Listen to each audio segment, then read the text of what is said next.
Well, good day. This is Scott with Woodland Armory. Just want to do a review on this snowblower.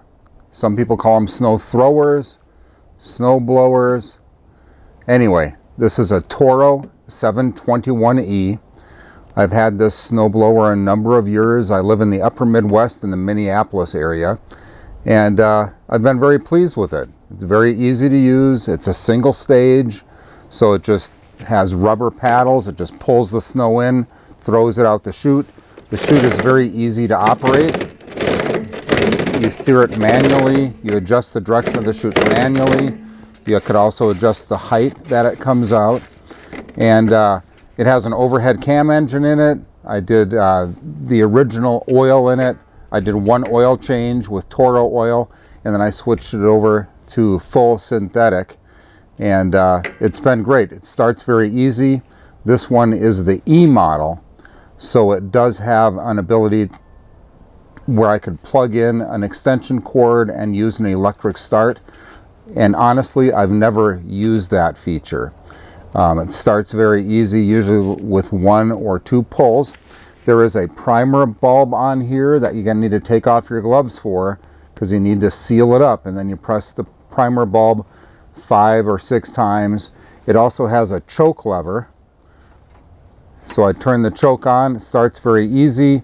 I let it run on half choke for a while until the engine kind of settles out, and then I turn off the choke and let it run for an additional minute or so, and then I go to work on it. So the video that I'm going to show you is when we had a true legitimate 6-inch snowfall, which may not sound like a lot to you, but that's more than we usually get.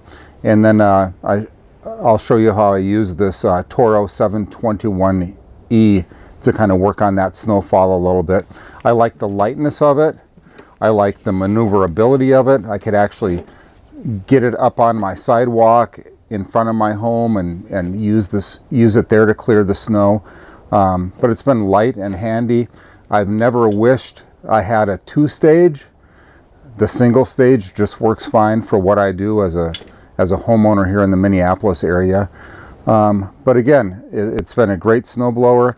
I always run the pure premium fuel in it, pure premium unleaded.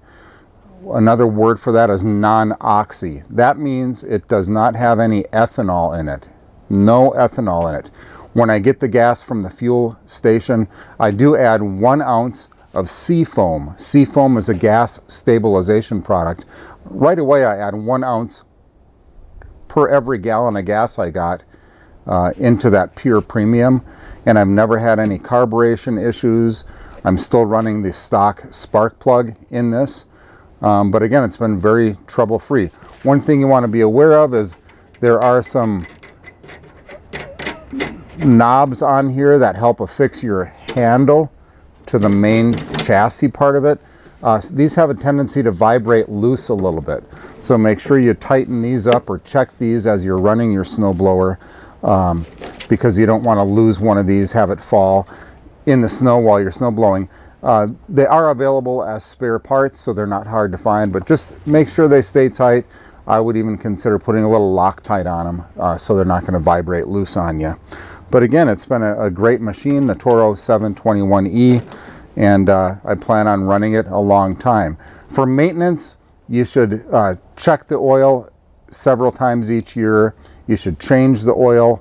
The paddles will wear. They are rubber paddles. They will wear. But again, those are very easy to change and available.